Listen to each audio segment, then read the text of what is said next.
Annyeonghaseyo, assalomu alaykum. 33-darsimizni ko'rib ketamiz. So'lta kitobidan 7-bo'limni bugun boshlaymiz. Darsiga o'tishimizga. Havo qanday? Bizga yangi so'zlar beryapti. Mavzuga kirishdan oldin, ya'ni grammatikalarga o'tishdan oldin bilishimiz kerak bo'lgan ba'zi bir so'zlarni berib ketyapti. Kelime mandan ponoraseyo. Rasmlarga mos keladigan raqamlarni yoz deyapti. Ya'ni mana bu yoqdagi dumaloqchalarga bu yoqda tushadigan mana bu yoqda berilgan so'zlarni mos tushadiganini qo'yishimiz kerak ekan. So'zlar tarjimasini aytib ketaman. Undan keyin mosini qo'yib mashq bajarsak bo'ladi. Har yerda bulutli va xira degan ma'nosi ham bor. Maktab ochiq, havoga nisbatan ishlatamiz ochiq havo. Topda issiq, chupda sovuq, tatitada iliq, shivonada salqin, pigavoda yomg'ir yog'moq, nunyoda qor yog'moq.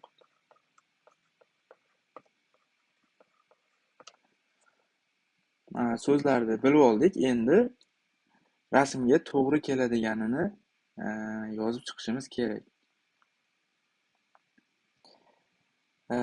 Misol uchun, birinchisi mana ko'radigan bo'lsak, isinyapti. Demak, iliq havo bo'lyapti, ichkari harorat uyda ichida. Iliq deb biz tatitarani oldik. Tatitara qayerda edi? 5-da ekan. Demak, 5 ni qo'yamiz. Endi bu yoqda harorat demak 35 gradusga chiqib ketgan. Bu topda bo'ladi. Topda 3 ta edi. Endi bu salqin mana havoda turibdi. Shivonada tushadi bunga 6. -10 gradusda ekan. Demak, bunga chupda bo'ladi. Sovuq.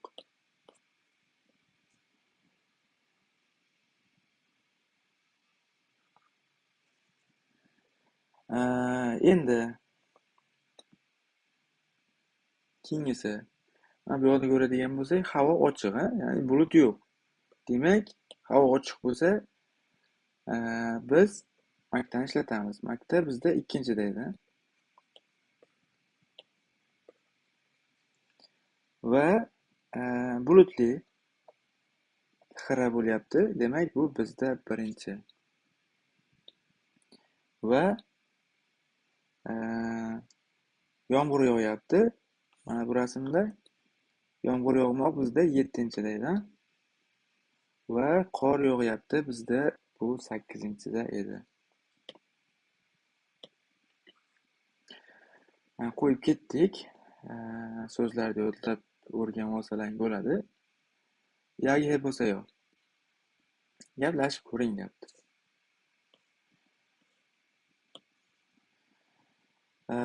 Musun kejo'ril jo'vayo. Qaysi faslni yoqtirasiz deb savol beryapti. Biz javob berishimiz kerak. Pom kejo'ril jo'vayo. Ya'ni bahor faslini yoqtiraman. Yoki yozni yoqtiraman deb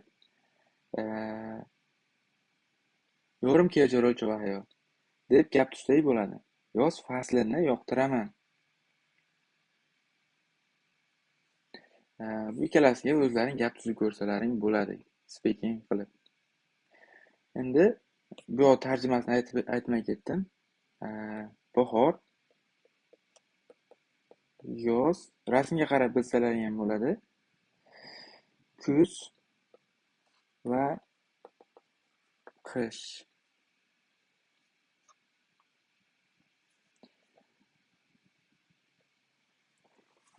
Uchinchi mashqda bizga Kreml Pogo Yomg'ir hep bo'lsa yo'q. Yomg'ir hep bo'lsa yo'q. Bog'lab ko'ring deyapti. O'ng'ulada. Bog'lamoq.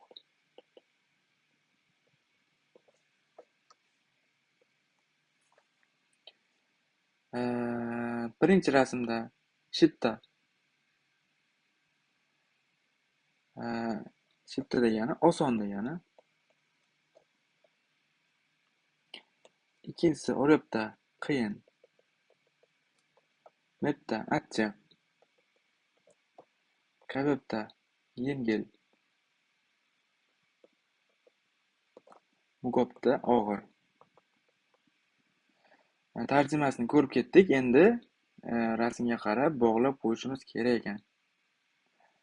Shipta oson, mana bunga tushadigan oson. O'ribda qiyin, mana bu o'ylanib turibdi, qiynalyapti. Mepda achchiq.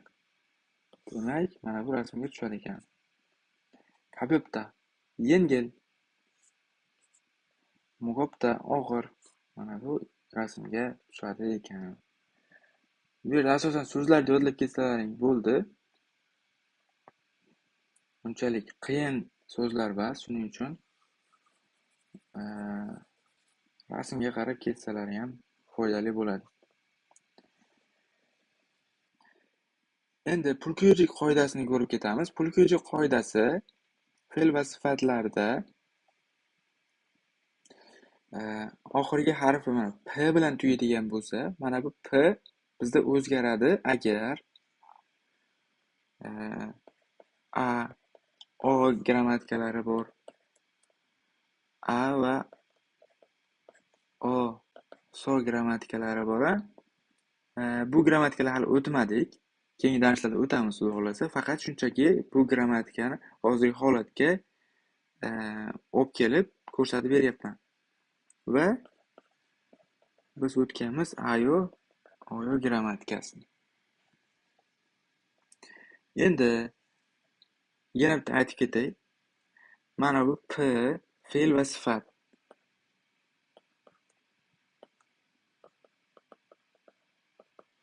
Sifatni oxirida kelgan p harfi, undan keyin mana bu grammatikalarga qo'shilganida bu p harfimiz u va o harflariga o'zgaradi.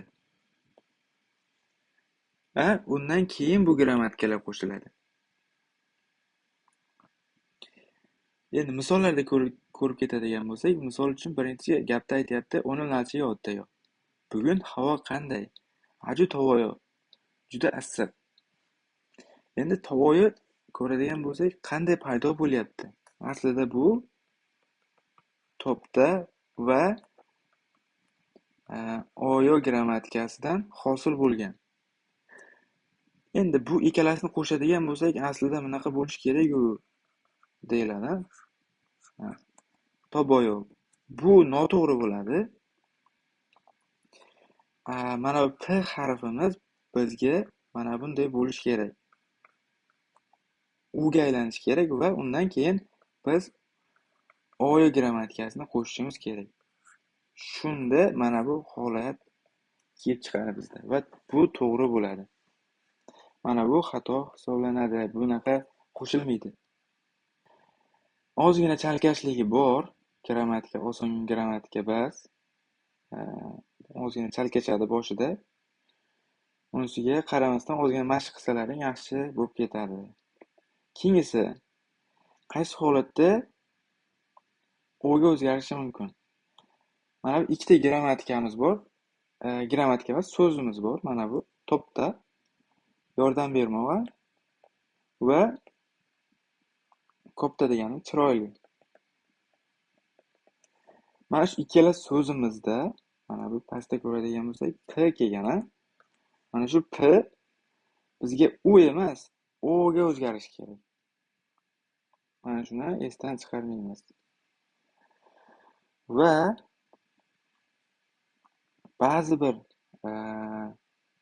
harakatli fe'llarimiz bor, ba'zi bir bu yoqda berilgan bizga mana shu so'zlar hech qachon o'zgarmaydi uga yoki o'ga. Mana shuni yodlab ketamiz so'zlarni. Kerak bo'ladi.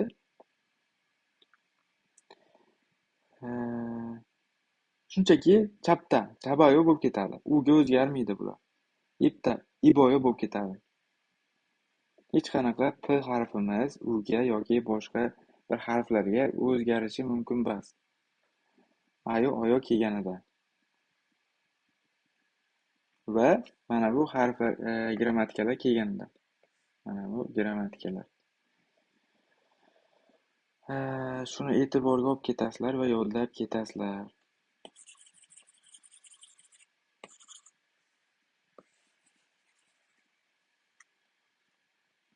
Endi bu yerda misollarni ko'radigan bo'lsak, archiga aju chvoyo. Havo juda sovuq. Keyingi gapimizni ko'radigan bo'lsak, 한국 음식이 매워요. Koreys taomi achchiq. Ne, 좀 매워요. Ha, biroz achchiq deyapti. Endi 어제는 날씨가 더웠어요. Kecha havo isidi. 더웠어요. Mana o'zgarishni ko'ryapsizlarmi? Mana bu joyda p bo'lishi kerak edi. P tepaga mana bu uga o'zgarib chiqib ketyapti. Ya'ni o'tgan zamon qo'shilyapti. Keyingisi 시험이 아주 어려웠어요. imtihon juda qiyin bo'ldi. Ya'ni o'ribdani mana pastda p bo'lishi kerak edi. P tepaga u shaklida o'zgarib chiqib ketyapti. Chunki mana bu o kelyapti yoki a. Mana shu holatda ham o'zgaradi. Shuni ham hisobga olib ketamiz. Va bizga keyin mashq beryapti. Pogiga qarab gap tuzib ko'rishimiz kerak ekan. Pogida bizga beryaptiki, uni 날씨가 더워요. Biz javob berishimiz mumkin ekan. Ne, 더워요. yoki 아니요, 안 더워요 deyishimiz mumkin ekan javobda. Rasmga qarab gap tuzib ko'rasizlar o'zlaring. Praktika qilib ko'rasizlar. Speakingga foydali bo'ladi. So'zlarni tarjima qilib berib ketaman. Topda issiq, chupda sovuq, oribda qiyin, shibda oson, muqobda. Bular tepada tarjimasini aytib ketdim. Mana bir aytib ketyapman. Og'ir, qabyoqda yengil. Mepda achchiq, amepda achchiq emas.